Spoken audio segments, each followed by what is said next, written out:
Hello बच्चों, क्या हाल चाल, कैसे हैं आप लोग? कैसी चल रही है आपकी पढ़ाई? मैं हूं अभिषेक जैन और मैं स्वागत करता हूं आपका आज के इस सेशन में, जिसमें एक बहुत ही इंपॉर्टेंट चीज के बारे में मैं डिस्कस करने वाला हूं। बहुत सारे बच्चों को ये कंफ्यूजन अभी भी रहता है कि सर जेई मेंस और जेई एडवांस में डिफरेंस क्या है, कब किस एग्जाम को देना होता है, कौन सा एग्जाम एक बार होता है, कौन सा 2 बार होता है, और इनके एलिजिबिलिटी क्राइटेरिया क्या है। क्या अगर मैं जेई मेंस क्वालिफाई नहीं कर पाया तो मैं एडवांस दे पाऊंगा क्या? अगर जेई मेंस का कट ऑफ मुझसे क्लियर नहीं हुआ तो क्या मुझे एनआईटी भी नहीं मिलेगा क्या? क्या 75% हर कॉलेज के लिए जरूरी है क्या? और ऐसी बहुत सारी चीजें। तो ध्यान से सुनना, सभी बच्चे जो अभी 10th पास किए हैं, 11th में आ रहे हैं, या 11th पास कर लिए हैं, 12th में आ रहे हैं, सभी के लिए इंफॉर्मेशन बहुत महत्वपूर्ण है। 10 to 11th वालों को यह जितना जल्दी पता चल जाएगा कि वो किस चीज की तैयारी कर रहे हैं, उतना बेहतर तरीके से वो काम कर पाएंगे। और 11 to 12 वाले बच्चे अगर कुछ भी कंफ्यूजन है तो इस वीडियो के बाद वो दूर हो जाना चाहिए। तो देखो, सबसे पहले हम लोग समझते हैं कि जेई मेंस और एडवांस्ड। पहले तो इसका नाम है मेंस और इसका नाम है एडवांस्ड, है ना? मेंस एडवांस्ड, ये मान लो कि ये एक तरह से सीडी है। पहली सीडी मेंस की है, दूसरी सीडी एडवांस्ड की है। अब इनके बीच में अंतर क्या है? जेई मेन में क्या होता है, जेई एडवांस में क्या होता है, इसका एक एक करके मैं सारी चीजें बड़े आराम से समझाऊंगा, तुम केवल ध्यान से सुनना। अगर जरूरत लगेगी तो फिर अपन डिटेल में भी बात करेंगे, लेकिन पहले इस मेजर डिफरेंस को समझते हैं। सबसे पहले जेई मेंस का और जेई एडवांस का कोर पर्पस, मुख्य उद्देश्य क्या है? क्या मुख्य उद्देश्य है जेई मेंस का? जेई मेंस का है national screening plus engineering admission. इसका क्या अर्थ हुआ सर? थोड़ा सा आसान भाषा में समझाएंगे तो देखो, नेशनल स्क्रीनिंग मतलब राष्ट्रीय स्तर पर चयन करना। किस चीज का चयन करना? स्टूडेंट्स का चयन करना। किस एग्जाम के लिए चयन करना? एनआईटीज के लिए, आईआईटीज के लिए, जीएफटीआईज के लिए, और स्टेट और बहुत सारे प्राइवेट कॉलेजेस के लिए, है ना? जेई मेंस के मेजरली 2 काम है। एक तो है इंजीनियरिंग एडमिशन, वो किस कॉलेज में एडमिशन देगा? नेशनल इंस्टीट्यूट ऑफ टेक्नोलॉजी में, एनआईटी जिनको बोलते हैं, triple ITs, Indian institute of information technology. ये आईआईटी नहीं है, आईआईटी से अलग है, Indian institute of information technology. फिर आते हैं जीएफटीआईज, गवर्नमेंट फंडेड टेक्निकल इंस्टीट्यूशन। आपके राज्य में बहुत सारे ऐसे अच्छे कॉलेज होते हैं जिनका नाम आईआईटी नहीं है, जिनका नाम एनआईटी नहीं है, जिनका नाम ट्रिपल आईटी नहीं है, फिर भी वो बहुत अच्छे गवर्नमेंट कॉलेज होते हैं, वो इसमें आते हैं। और बहुत सारे स्टेट गवर्नमेंट कॉलेज और प्राइवेट कॉलेज भी किसके थ्रू मिलते हैं? जेई मेंस के थ्रू मिलते हैं। ये तो काम हो गया इंजीनियरिंग एडमिशन वाला। अब ये सर स्क्रीनिंग क्या है? तो स्क्रीनिंग का ये अर्थ है कि देखो, सबसे प्रीमियर इंस्टीट्यूट, सबसे ज्यादा इज्जत वाले इंस्टीट्यूट बोल सकते हैं, है ना, कि सबसे ज्यादा प्रतिष्ठित संस्थान हमारे देश के क्या माने जाते हैं? आईआईटी माने जाते हैं, इंडियन इंस्टीट्यूट ऑफ टेक्नोलॉजी। ये इंस्टीट्यूट सबसे प्रतिष्ठित संस्थान माने जाते हैं। अब वहां एडमिशन लेने के लिए हर कोई चाहता है वहां एडमिशन ले ले, है ना? हर जो बच्चा इंजीनियरिंग की तैयारी कर रहा है वो चाहता है कि उसको आईआईटी में एडमिशन मिल जाए। लेकिन आईआईटी वाले क्या बोलते हैं कि आप, है ना, पहले एक दूसरा एग्जाम पास करो, अगर आपने वो एग्जाम पास कर लिया तब हम आपका एग्जाम लेंगे। तो जेई मेंस का दूसरा काम क्या है? जेई एडवांस के लिए बच्चों को छाट छाट के भेजना, स्क्रीनिंग करना, छटनी करना। 2 काम समझ में आ गए? जेई मेंस का पहला काम तो क्या है कि इन कॉलेजेस में एडमिशन दिलवाना। दूसरा काम है आईआईटी के लिए, जेई एडवांस्ड के लिए बच्चों को छाट छाट के भेजना। अब जेई मेंस में कितने बच्चे एग्जाम देते हैं? लगभग 14 लाख बच्चे एग्जाम देते हैं, 14 से 15 लाख बच्चे एग्जाम देते हैं, है ना? तो आईआईटी बोलता है अरे नहीं, हम इतने सारे बच्चों का एग्जाम नहीं ले सकते। जेई मेंस का जो टॉप 2.5 लाख बच्चा है, बस हम उन्हें ही एग्जाम देने देंगे। तो जेई मेंस के 2 काम हो गए, एक तो इन कॉलेजेस में एडमिशन देना और दूसरा जेई एडवांस के लिए बच्चों को छाटना। ठीक है, इसका उद्देश्य क्या है? जेई एडवांस का उद्देश्य final selection for IIT. IIT में एडमिशन के लिए फाइनल सिलेक्शन किसके थ्रू होता है? जेई एडवांस के थ्रू होता है। समझ गए बात को? बोलो, कोई दिक्कत, कोई परेशानी नहीं होनी चाहिए। ध्यान से सुनते रहना। अब आ जाते हैं कौन कौन से इंस्टीट्यूट में एडमिशन मिलता है।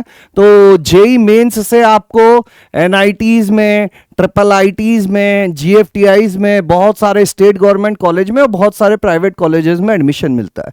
ये इंस्टीट्यूट जेई मेंस का स्कोर कंसीडर करते हैं। और जेई एडवांस से केवल आईआईटी में एडमिशन मिलता है। और इसके अलावा कुछ स्पेशल प्रोग्राम होते हैं, जैसे कि एक आईआईपीटी होता है, Indian institute of petroleum technology, IISER जो होते हैं, उसमें भी कुछ प्रोग्राम में जेई एडवांस के थ्रू एडमिशन मिल जाता है। मतलब कुछ ऐसे कॉलेज हैं जो जेई एडवांस का स्कोर भी कंसीडर कर लेते हैं, वो कुछ स्पेशल प्रोग्राम के लिए कंसीडर करते हैं। मेजरली देखा जाए तो केवल आईआईटी के लिए ही जेई एडवांस्ड होता है। समझ गए बात को। कितने बच्चे देते हैं? लगभग 14 से 15 लाख बच्चे एग्जाम देते हैं। और इन्हीं में से जो टॉप 2.5 लाख बच्चे होते हैं, वो कौन सा एग्जाम दे देते हैं? वो ये वाला एग्जाम दे देते हैं। समझ गए क्या बात को? क्लियर है? एग्जाम स्टेज, ये सबसे पहले कौन सा एग्जाम हो गया? ये अपना एंट्री लेवल एग्जाम है, इसको तो आपको देना ही है एंट्री लेने के लिए। और फिर ये है elite second stage exam. Second stage exam मतलब जब यहां पर आप इसको दे दोगे, उसके बाद इसमें अगर पास हो जाओगे तो आप इस एग्जाम को दोगे। ये सीडी है, मैंने पहले ही बताया, पहली सीडी जेई मेंस की, दूसरी सीडी जेई एडवांस की। पहली मेंस की सीडी चढ़ोगे तभी एडवांस की सीडी चढ़ पाओगे। समझ गए बात को? एग्जाम कैसा होता है? इसका एक ही एग्जाम होता है। सर एक नहीं, साल में 2 बार होता है। होता 2 बार है, लेकिन जनवरी में भी जब बैठोगे तो आपको एक ही बार एग्जाम देने जाना है। सर अलग अलग दिन अलग अलग शिफ्ट में होता है, लेकिन आपके लिए जनवरी में किसी एक दिन एक ही शिफ्ट में एग्जाम होगा, है ना। 2 पेपर नहीं देने। पेपर कितने देने? एक ही देने। एक ही पेपर में फिजिक्स, केमिस्ट्री, मैथ्स आएगा। तो इस पे देखेंगे अपन, तो एग्जाम का जो स्ट्रक्चर है, एक ही पेपर होता है और पैटर्न भी फिक्स होता है कि फिजिक्स, केमिस्ट्री और मैथ्स तीनों के 25 सवाल आते हैं। टोटल मिलाकर 75 सवाल रहते हैं, फिक्स है। इन 25 सवालों में से 20 जो होते हैं अपने सिंगल करेक्ट टाइप के होते हैं और 5 जो है वो न्यूमेरिकल आंसर टाइप के होते हैं। हर साल पैटर्न लगभग फिक्स रहता है ना। मोस्टली एक ही चीज चलती है, तो हमें पहले से आइडिया है कि इस पेपर में क्या आने वाला है। वहीं एडवांस में आपको 2 पेपर देने होते हैं, एक ही दिन 2 पेपर देने होते हैं। जेई एडवांस का पेपर साल में एक ही बार होगा और उसी एक दिन आपके 2 पेपर होंगे, एक सुबह एक शाम को। सुबह वाले पेपर में भी फिजिक्स, केमिस्ट्री, मैथ्स आएगा, शाम वाले पेपर में भी फिजिक्स, केमिस्ट्री, मैथ्स आएगा। और ये मान लो कि पैटर्न जो है वो फिक्स नहीं होता है ना।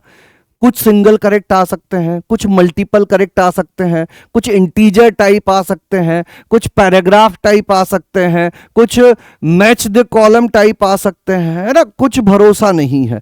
नेगेटिव मार्किंग की बात करें तो सिंगल करेक्ट में -1 होती है, मल्टीपल करेक्ट में -2 होती है ना। तो जेई एडवांस्ड के पेपर का कोई फिक्स पैटर्न नहीं होता है, इसमें आप कुछ भी एक्सपेक्ट कर सकते हो। लेकिन एक मोटा मोटी अंदाजा दें तो पेपर 1 में फिजिक्स, केमिस्ट्री, मैथ्स के 17-18 सवाल रहते हैं और पेपर 2 में भी फिजिक्स, केमिस्ट्री, मैथ्स के 17-18 सवाल रहते हैं। टोटल मिला के 50 के आसपास सवाल पेपर 1 में, 50 के आसपास सवाल पेपर 2 में होते हैं। मिक्स पैटर्न रहते हैं, single correct, integer type, match the column, है ना। ये बात अगर अभी तक आपको नहीं पता थी तो आप पता चल जानी चाहिए। अच्छा, पेपर कैसा आता है? जेई मेंस का जो पेपर होता है ना, उसमें कॉन्सेप्ट तो यूज होते ही, ऑब्वियसली कॉन्सेप्ट तो होते ही, लेकिन खेल सारा स्पीड और एक्यूरेसी का होता है। क्यों? क्योंकि 3 घंटे के पेपर में आपको 75 सवाल करने होते हैं। 3 घंटे के पेपर में 75 सवाल करने होते हैं, है ना। जितना स्पीड आपकी अच्छी होगी, जितना एक्यूरेसी आपकी अच्छी होगी, उतना बेहतर तरीके से आप जेई मेंस को अटेम्प्ट कर पाओगे। समझ गए बात को? और जेई एडवांस जो होता है इसमें डीप कॉन्सेप्ट यानी कि बहुत स्ट्रॉन्ग कॉन्सेप्ट चाहिए, multi layer problem solving. Multi layer problem solving का क्या मतलब है कि स्ट्रेट फॉरवर्ड सवाल नहीं आते हैं, मतलब सवाल के अंदर सवाल के अंदर सवाल हो सकता है, एक ही सवाल को सॉल्व करने के लिए आपको 3-4 कॉन्सेप्ट का यूज करना पड़ रहा हो, तो यहां पर थोड़ी सी लेवल ऑफ डिफिकल्टी ज्यादा होती है। ऑब्वियसली आईआईटी में जाने के लिए है, फिल्टर्ड कैंडिडेट के लिए तो थोड़ी सी डिफिकल्टी लेवल जो है ज्यादा होती है। यहां पर सीट्स कितनी होती है, तो अपन एनआईटी, ट्रिपल आईटी और जीएफटीआई इनकी बात कर लें तो ये 3 कॉलेज मिलाकर लगभग 45,000 के आसपास सीट होती है। वहीं आईआईटी की बात करें तो लगभग 18,000 सीट होती है। 23 आईआईटीज है अपने पास उनमें, ठीक है। तो यहाँ पर ऑब्वियसली बच्चे भी ज़्यादा हैं, थोड़ा सा सीट भी ज़्यादा है, यहाँ बच्चे भी कम हैं, सीट भी कम है ना। अपॉर्चुनिटी स्कोप, अब इसको किसको देना चाहिए, जेई मेंस किसे देना चाहिए? देखो जेई मेंस सबको देना चाहिए। हर जो बच्चा आईआईटी जाना चाहता है, एनआईटी जाना चाहता है, ट्रिपल आईटी जाना चाहता है, किसी भी इंजीनियरिंग कॉलेज में जाना चाहता है, उसको जेई मेंस तो देना ही चाहिए। क्यों देना चाहिए जेई मेंस? क्योंकि देखो ये एक सेंट्रल एग्जाम है जो लगभग अपने देश के हर इंजीनियरिंग कॉलेज में एक्सेप्ट किया जाता है। ये केवल 1-2 जगह नहीं, लगभग हर कॉलेज में एक्सेप्ट किया जाता है। तो वाइडर सेफ्टी नेट, एक तो आप सेफ हो जाओगे, आपने अगर ये एग्ज़ाम दिया हुआ है, हर कॉलेज में आप एक तरह से एलिजिबल हो जाओगे, है ना। अब मिलेगा नहीं मिलेगा एडमिशन, वो आपके नंबर पे और रैंक पे डिपेंड करता है, लेकिन एटलीस्ट थोड़ी सेफ्टी तो आ गई। और मल्टीपल कॉलेज ऑप्शन, आपके पास कॉलेज के ऑप्शंस बहुत ज़्यादा हो जाएंगे। और जेई एडवांस किसको देना चाहिए? जेई एडवांस्ड उन बच्चों को देना चाहिए जो आईआईटी तक पहुंचना चाहते हैं, उनको जेई मेंस तो देना ही पड़ेगा। और इसको बहुत अच्छे नंबर से पास करने के बाद आईआईटी जो जाना चाहते हैं, अब आईआईटी अपने देश के सबसे प्रतिष्ठित संस्थान है, वहाँ अगर आप पहुंचना चाहते हैं तो आपको जेई एडवांस भी देना पड़ेगा, है ना। आई होप आपको हल्का फुल्का क्लैरिटी यहाँ पे मिला होगा। अभी मैं थोड़ा सा डिटेल में आपको बताऊंगा, है ना, थोड़ा संयम रखना। मैं इसके अलावा आपको 8-10 और ऐसे एग्जाम बताने वाला हूँ जो आप जेई मेंस और एडवांस के साथ दे सकते हो और शायद आपको पता भी नहीं होगा। 10 to 11th जाने वाले बच्चे तो इस चीज को जाने ही जाने, ये इंफॉर्मेशन 11 to 12th वालों के लिए और ज्यादा महत्वपूर्ण हो जाती है क्योंकि उन्हें इसी साल एग्जाम देना है। अब केवल एग्जाम के बारे में पता करने से कुछ भी नहीं होता है ना, पढ़ाई भी आपको करनी होगी। इतने आसानी से चीज़ें नहीं होती हैं। अगर अभी तक आप लोगों ने बैच ज्वाइन नहीं किया है तो मैं बता देता हूं आपको, लक्ष्य बैच ऑलरेडी स्टार्ट हो चुका है। 13 अप्रैल से क्लासेस हो भी चुकी हैं। जितना जल्दी हो सके बैच ज्वाइन करो और अपनी पढ़ाई शुरू करो। कंपटीशन का लेवल तुम समझ ही रहे हो, 15 लाख में से 45,000 बच्चे, 2.5 लाख में से 18,000 बच्चे। तो बेटा ये समय आराम करने का नहीं है। ये मैं समझाता रहूँगा तुमको, वो अपनी जगह है चीज़ें, लेकिन एज अ टीचर मेरी यह रिस्पॉन्सिबिलिटी भी है कि मैं तुम्हें यह भी बताऊं कि तुम्हें पढ़ाई कैसे करनी होगी, कब करनी होगी, किस तरह से करनी होगी। तो लक्ष्य बैच जो 11वीं से 12वीं वाला है वो ऑलरेडी स्टार्टेड है। फटाफट जाओ ज्वाइन करो। हिंदी मीडियम से हो, अगर अच्छे कॉलेज तक पहुंचना चाहते हो तो फिर क्यों कंफ्यूजन में रहना, मतलब अगर डिसाइडेड है तो फिर फटाफट चालू करो। एट द सेम टाइम जो अपने 10 to 11th वाले बच्चे हैं, एक बात समझ लो, जो 11वीं में आ चुके हैं बच्चे वो तुम्हें बताएंगे कि ये 1 साल कितना क्रूशियल रहता है ना। और अगर तुमने अभी देर करी तुम्हारे पास फिर भी समय है ना। 29 अप्रैल को अर्जुना बैच स्टार्ट हो रहा है, तब तक का समय है। जो भी सोचना है, जो भी डिसीजन लेने हैं वो ले लो। ब्रिज कोर्स उससे पहले स्टार्ट हो जाएगा, हल्की फुल्की सी बातें होना चालू हो जाएंगी। लेकिन अगर टारगेट बना लिया है कि मुझे पहुंचना है तो भाई फिर किसका इंतजार कर रहे हो, है ना। फटाफट से जाओ, बैच ज्वाइन करो, लेट नहीं होना। मैं यही कहना चाहूँगा कि अर्जुना और लक्ष्य ले लो ताकि फिर प्रयास नहीं लेना पड़े, है ना। प्रयास लेना पड़ेगा तो फिर देखा जाएगा कि उसके कारण क्या है, लेकिन लापरवाही की वजह से नहीं होना चाहिए, ठीक है। प्रयास लेने के अपने अलग रीजंस होते हैं, उस पर अभी अपन डिस्कस नहीं करेंगे, वो बात की बातें हैं। अभी मैं बोल रहा हूँ 1 साल तुम्हारे पास है जो लक्ष्य में आ चुके हैं। अगर अभी भी नहीं चालू कर रहे हो बेटा, फिर बाद में मत बोलना सर बैकलॉग हो गया, 11th का छूट गया, ये सारी बातें बाद में मैं कुछ नहीं कर पाऊंगा, ठीक है। अब देखो, इन एग्जाम्स के अलावा मैं तुम्हें बताता हूं, ये 2 एग्जाम तो मैंने बता ही दिए तुमको। क्या सर यही 2 एग्जाम हम दे सकते हैं? क्या सर यही 2 एग्जाम हम दे सकते हैं? तो बेटा ये इंफॉर्मेशन तो शायद बहुत सारे बच्चों के पास नहीं होगी कि क्या हम जब जेई मेंस और एडवांस की तैयारी करते हैं तो क्या हम केवल जेई मेंस और एडवांस ही दे सकते हैं? नहीं, 1 नहीं, 2 नहीं, 5 नहीं, 10 ऐसे एग्जाम में बताऊंगा तुमको जो तुम दे सकते हो अगर तुम जेई मेंस और एडवांस की तैयारी कर रहे हो तो, है ना। लेकिन उसके लिए सबसे जरूरी चीज है तैयारी करना, वो चालू करो। जेई मेंस मैंने तुम्हें बता ही दिया, कहाँ एडमिशन होता है, एनआईटी, आईआईटी, जीएफटीआई, स्टेट और प्राइवेट कॉलेज में होता है। ऑनलाइन कंप्यूटर बेस्ड टेस्ट होता है। कैसा एग्जाम होता है? फिजिक्स, केमिस्ट्री, मैथ्स पूछी जाती है, 75 सवाल, मल्टीपल चॉइस क्वेश्चन होते हैं, इंटीजर टाइप क्वेश्चन होते हैं। ध्यान से सुनना, बहुत प्यार से क्रिस्प फॉर्मेट में बता रहा हूं मैं तुमको। सही जवाब देने पे +4, गलत जवाब देने पे -1, साल में 2 बार होता है, जनवरी अप्रैल। ये बात समझ गए तुम। जेई एडवांस आईआईटीज में एडमिशन के लिए होता है, ऑनलाइन कंप्यूटर बेस्ड टेस्ट होता है, 2 पेपर होते हैं, फिजिक्स, केमिस्ट्री, मैथ्स पूछी जाती है, वेरिएबल पैटर्न रहता है, हमें नहीं पता कैसे सवाल आने वाले हैं, और पार्शियल एवं नेगेटिव मार्किंग होती है ना। पार्शियल मार्किंग मतलब कुछ ऑप्शन सही हैं तो आधे नंबर मिल जाएंगे, अगर सारे गलत है तो नेगेटिव भी मिल जाता है। ये एग्जाम सामान्यतः मई में होता है। 2 बातें आप लोग जानते हैं। अब मैं बताता हूं आपको कुछ ऐसे एग्जाम जो शायद हम लोगों को नहीं पता होते हैं। सबसे पहले तो जेई मेंस के ही 2 छोटे भाई होते हैं, JE Mains paper 2A, JE Mains paper 2B। इनसे भी हमें आईआईटी बोल रहे हैं, एनआईटीज में, school of planning and architecture में और बहुत सारे जीएफटीआईज में एडमिशन मिल जाता है। अगर आपकी ड्राइंग अच्छी है, अगर आप interior designing, architecture, planning in सब में इंटरेस्ट रखते हैं तो देख लो कहाँ एडमिशन मिलता है। School of planning and architecture, जैसे आईआईटीज इंजीनियरिंग के लिए हैं, ये आर्किटेक्चर के लिए काफ़ी प्रतिष्ठित संस्थान माने जाते हैं। एनआईटीज में, आर्किटेक्चर कॉलेज में, और एसपीए और एनआईटीज में ये कंप्यूटर बेस्ड टेस्ट होता है और प्लस ड्राइंग का टेस्ट होता है, और ये पूरी तरह से कंप्यूटर बेस्ड टेस्ट होता है।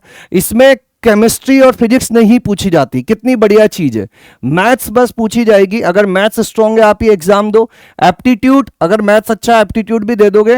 ड्राइंग अच्छी है आप ये वाला एग्जाम दो। आपका प्लानिंग वगैरह का स्किल अच्छा है आप ये वाला एग्जाम दो। और ये एग्जाम भी जनवरी अप्रैल में जब जेई मेंस होता है तब होता है। इससे NIT Trichy, NIT Calicut, NIT Jaipur और school of planning and architecture Delhi, Vijayawada, Bhopal, बहुत सारे अच्छे कॉलेजेस में एडमिशन मिलता है। अगेन मैं फिर यही बात बोल रहा हूं, देखो पहले ना पहला कदम बढ़ाना पड़ता है, रास्ते हमें आगे के नहीं दिख रहे होते हैं, ये चीज को समझो। आज की डेट में हमको नहीं पता है कि आगे हमारे लिए क्या क्या रखा हुआ है।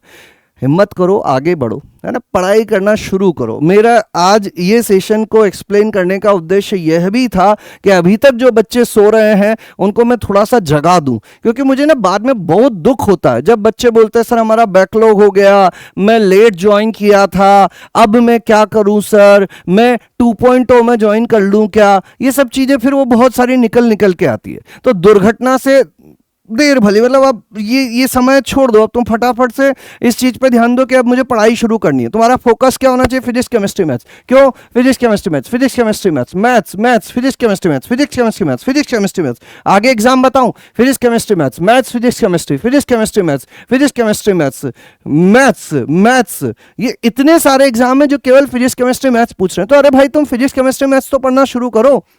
अगला एग्जाम बिट सेट, बहुत लोग जानते होंगे क्या है ये, Birla institute of technology scholastic aptitude test. इससे BITS Pilani top institute IITs के कंपैरिजन में माना जाता है। Goa, Hyderabad, online computer based test, इसमें फिजिक्स केमिस्ट्री मैथ्स पूछी जाती है, प्लस थोड़ी इंग्लिश पूछी जाती है, लॉजिकल रीजनिंग पूछी जाती है। इसमें सही जवाब पे +3, गलत पे -1। जनवरी, मई और जून में ये एग्जाम होता है। दे सकते हैं हम लोग। वीआईटी ट्रिपल अगेन एक बहुत अच्छा एग्जाम होता है, वीआईटी कैंपसेस में एडमिशन मिलता है, यह भी ऑनलाइन कंप्यूटर बेस्ड होता है। इसमें फिजिक्स केमिस्ट्री मैथ्स और एप्टीट्यूड पूछा जाता है, ऑब्जेक्टिव सवाल आते हैं और इसमें नेगेटिव मार्किंग भी नहीं होता है, नो नेगेटिव। अप्रैल में यह एग्जाम होता है, कितने लोगों को पता था? नहीं पता था। कितने लोगों को पता था? बहुत कम लोगों को जानकारी होती है कि इसमें नेगेटिव मार्किंग नहीं होती है। ये तो पता है कि हाँ वीआईटी एग्जाम होता है, लेकिन पैटर्न क्या है, एलिजिबिलिटी क्या है, अभी एक एक एग्जाम पे मैं डिटेल में तुम्हें जानकारी दे सकता हूं अगर तुम चाहो तो, कि सर एज क्राइटेरिया क्या है, एकेडमिक क्राइटेरिया क्या है, कौन कौन से कॉलेजेस हैं, कौन कौन सी ब्रांच हैं, कितनी नंबर ऑफ सीट्स है, प्लेसमेंट कैसा रहता है सर, फीस कितनी है सर, फ्यूचर स्कोप क्या है सर। तुम बोलो ना कौन से एग्जाम के बारे में तुम्हें जानकारी चाहिए, मैं तुम्हें फटाफट से ला के दूंगा। फॉर्म कब भराते हैं सर, एग्जाम कब होता है सर, एडमिशन में क्या क्या लगता है सर, 12वीं के परसेंटेज चाहिए कि नहीं चाहिए, तुम पूछते जाओ, मैं बताता जाऊंगा तुम लोगों को। ये हो गया एग्जाम। फिर ये है कॉमेट के यूजीईटी। ये भैया बहुत ही अंडर एस्टिमेटेड किया हुआ, अंडर रेटेड एग्जाम है। इससे आपको कर्नाटका के कॉलेजेस में एडमिशन मिलता है, और कर्नाटका के प्राइवेट कॉलेजेस मोस्टली बेंगलोर में होते हैं। तो जिन भी बच्चों को कंप्यूटर साइंस आईटी वगैरह में पढ़ाई करनी हो, उनके लिए ये एग्ज़ाम बहुत अच्छा माना जाता है। ये भी ऑनलाइन होता है, इसमें भी फिजिक्स केमिस्ट्री मैथ्स के 180 सवाल आते हैं और कोई नेगेटिव नहीं होता है। ये भी मई में एग्ज़ाम होता है। मैं फिर बता रहा हूँ तुमको कि तुम्हारा काम एक ही है, पढ़ाई शुरू करना। अगर तुमने शुरू कर दी है, तुम्हारे आसपास तुम किसी को देख रहे हो, तुम्हारा स्कूल का दोस्त है, तुम्हारा बड़ा छोटा भाई है, तुम्हारा कोई शुभ चिंतक है, या तुम किसी के शुभ चिंतक हो, उसको जाओ और बोलो कि भैया ऐसा नहीं है कि एक ही चीज़ है, अपना काम पढ़ाई करने का है, अपना काम कर्म करने का है, वो करते हैं। हम बैठे हैं यहाँ पे तुम्हें रास्ते बताने के लिए, केवल एक एग्ज़ाम नहीं है, हज़ारों एग्ज़ाम पड़े हुए हैं अपने पास, है ना। जेई मेंस और एडवांस के अलावा अभी ये एमएसटी सीईटी, ये महाराष्ट्र के कॉलेजेस में एडमिशन के लिए होता है, ये भी ऑनलाइन होता है। इसमें भी फिजिक्स केमिस्ट्री मैथ्स पूछी जाती है, इसमें भी नेगेटिव नहीं होता है। फिर वेस्ट बंगाल जेई, ये वेस्ट बंगाल पश्चिम बंगाल के कॉलेजेस के लिए होता है, ये एग्ज़ाम ऑफलाइन होता है, इसमें भी मैथ्स फिजिक्स केमिस्ट्री पूछी जाती है ना, ये अप्रैल में होता है। फिर केसीईटी, ये कर्नाटका के गवर्नमेंट कॉलेजेस के लिए होता है, ये भी ऑफलाइन होता है, इसमें फिजिक्स केमिस्ट्री मैथ्स पूछी जाती है। फिर स्टेट इंजीनियरिंग कॉलेज, ये काउंसलिंग। अब सर ये चीज़ क्या है, देखो ध्यान से सुनना। बहुत सारे राज्य ऐसे हैं जैसे कि उत्तर प्रदेश, बिहार, मध्य प्रदेश, राजस्थान, ये क्या करते हैं कि स्कोर जेई मेंस का उठाते हैं और अपनी काउंसलिंग अलग कंडक्ट करवा लेते हैं। सारे इनके जो गवर्नमेंट कॉलेज हैं और अच्छे प्राइवेट कॉलेज हैं, उनमें स्कोर जेई मेंस का कंसीडर करते हैं और काउंसलिंग अपनी अलग कंडक्ट करवा लेते हैं। मतलब जेई मेंस का स्कोर तुम्हारा खराब नहीं जाता, वो इनमें एडमिशन के लिए भी यूज में आ जाता है ना। मेरिट सीईटी बेस्ड, और इसमें वही चीज जो सीईटी तुमने, या तो कोई सा भी अपना सीईटी मतलब कॉमन एंट्रेंस टेस्ट, जो जेई मेंस के बारे में मैं बोल रहा हूँ, ठीक है। और ये काउंसलिंग कब होती है? जून से अगस्त के दौरान होती है, जब आईआईटी एनआईटीज वगैरह की काउंसलिंग खत्म हो जाती है। ध्यान से सुना है, बहुत इंपॉर्टेंट पॉइंट है। मान लीजिए आपने काउंसलिंग में पार्टिसिपेट किया, आपको आईआईटी नहीं मिला, एनआईटी नहीं मिला, ट्रिपल आईटी नहीं मिला, जीएफटीआई नहीं मिला, आप क्या करें? खत्म नहीं हुई हैं चीज़ें। आपका जो जेई मेंस का स्कोर है, आपके राज्य में एक अलग काउंसलिंग स्टार्ट होती है, जो आपके राज्य के अच्छे गवर्नमेंट कॉलेजेस, अच्छे प्राइवेट कॉलेजेस में एडमिशन के लिए होती है। वहाँ पर भी आपका, या तो आपके राज्य का आपने एग्ज़ाम दिया है तो वो, नहीं तो जेई मेंस का स्कोर कंसीडर करके वहाँ की सीट्स फिल की जाती हैं।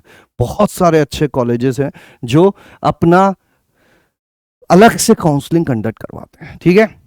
सीयूईटी आप दे सकते हैं बहुत सारी सेंट्रल यूनिवर्सिटी के लिए, ऑनलाइन कंप्यूटर बेस्ड टेस्ट। अब ये सीयूईटी में डोमेन सब्जेक्ट इसलिए लिखा हुआ है कि ये बाकी स्ट्रीम वाले भी दे सकते हैं, बायो वाले, आर्ट्स वाले, कॉमर्स वाले। तो अपन साइंस मैथ्स के हैं तो हमें फिजिक्स केमिस्ट्री मैथ्स देना होगा, ठीक है। यूजीडब्ल्यू, ये एक बढ़िया एग्जाम होता है ट्रिपल आईटी हैदराबाद में। इसमें थोड़ा सा कठिन होता है, रिटर्न प्लस इंटरव्यू होता है, लेकिन अगर हमें कैपेसिटी है तो हम दे सकते हैं, बहुत बढ़िया कॉलेज है। अब ये जो दो है ना, ये थोड़े से स्पेशल टाइप के एग्जाम मैंने यहाँ लिख दिए हैं। एक है NATA, national aptitude test in architecture. ये आर्किटेक्चर कॉलेज में है ना, जगह आपका आर्किटेक्चर में जाने का मन है, जेई मेंस, जेई एडवांस्ड से आपका आर्किटेक्चर में नहीं हो पाया, तो आप इसके थ्रू आर्किटेक्चर में जा सकते हैं। ऑनलाइन ऑफलाइन दोनों तरह से ये एग्जाम होता है। मैथ्स एप्टीट्यूड और ड्राइंग पूछी जाती है अप्रैल जुलाई में।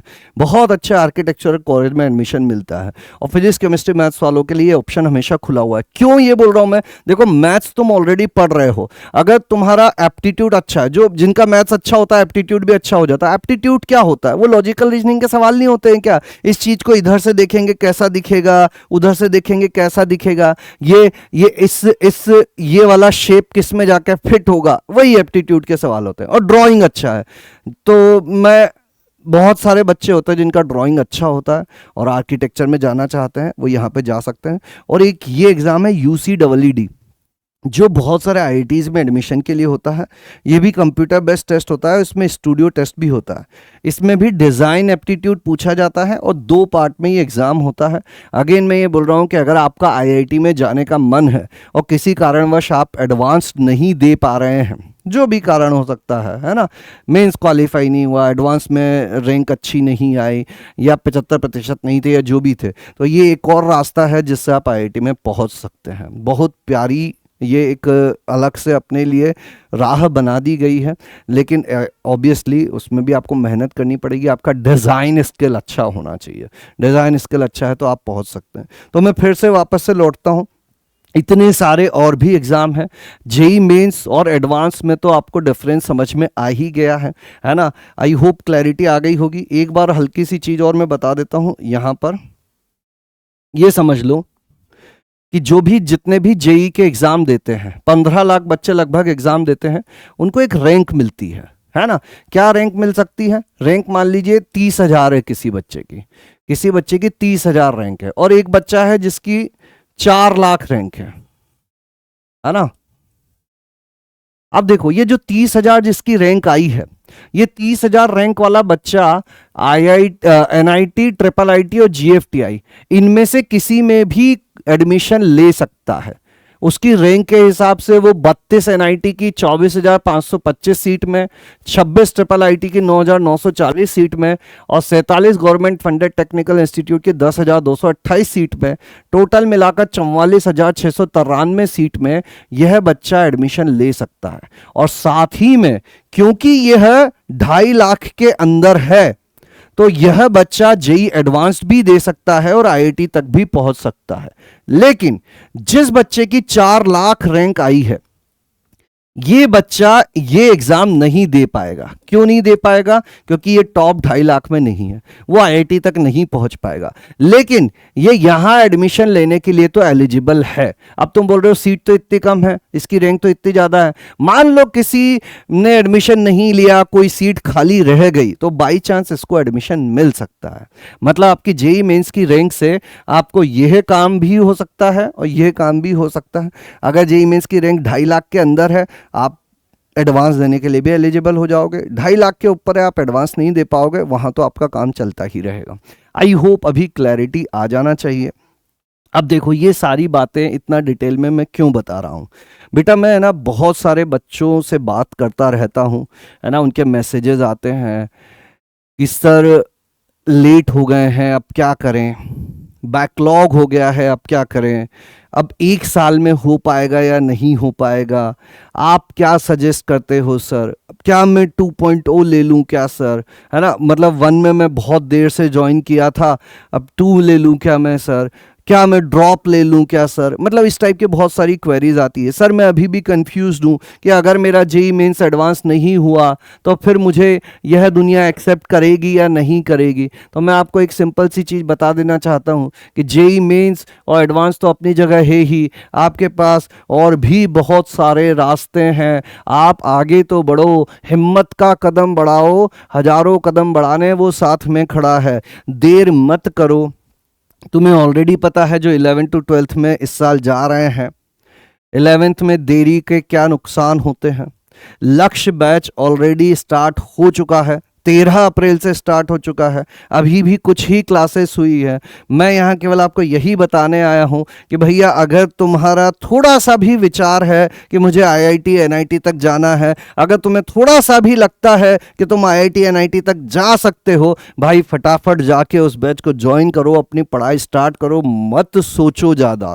तो एक रास्ते नहीं है, बहुत सारे रास्ते हैं, लेकिन सबके लिए पढ़ाई तो करनी ही पड़ेगी। जितना देर करोगे उतना बैकलॉग होगा, उतना स्ट्रेस होता जाएगा। और जो बच्चे 10 to 11th में जा रहे हैं, मैथ्स लेने के बारे में सोच चुके हैं, बेटा अभी तुम्हें बहुत क्लैरिटी आ गई होगी कि कैसे आगे एग्जाम आपको देने होते हैं।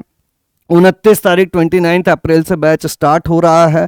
मैं यही कहूँगा जितना जल्दी, जितना अच्छी तरह से शुरू करोगे, ज़िंदगी उतनी आराम से गुजरेगी, उतना ज़्यादा समय मिलेगा पढ़ने का, उतना बेहतर आप खुद को प्रिपेयर कर पाएंगे। और 2 साल बाद जब एग्ज़ाम दे रहे होंगे तो आप बाकी लोगों से एक ऑलरेडी लीड ले चुके होंगे, है ना। तो आई होप इस सेशन से आपको बहुत कुछ क्लैरिटी मिली होगी। और अगर अभी भी कुछ डाउट है आप कमेंट बॉक्स में बताओ, लेकिन बातें अपनी चलती रहेंगी, क्वेश्चन आंसर चलते रहेंगे, डाउट्स क्लियर होते रहेंगे। इन सब की चीज की वजह से पढ़ाई नहीं रुकनी चाहिए, ठीक है। चलिए आज के लिए इतना ही, मिलेंगे अगले सेशन में कुछ और टॉपिक्स के साथ। तब तक के लिए थैंक यू, धन्यवाद, टाटा, बाय बाय। स्वस्थ रहें, मस्त रहें, खुश रहें, पानी पीते रहें, अच्छा खाएं, और सबसे जरूरी चीज प्यार लुटाते रहें, क्योंकि इस संसार को प्यार की बहुत जरूरत है। Thank you.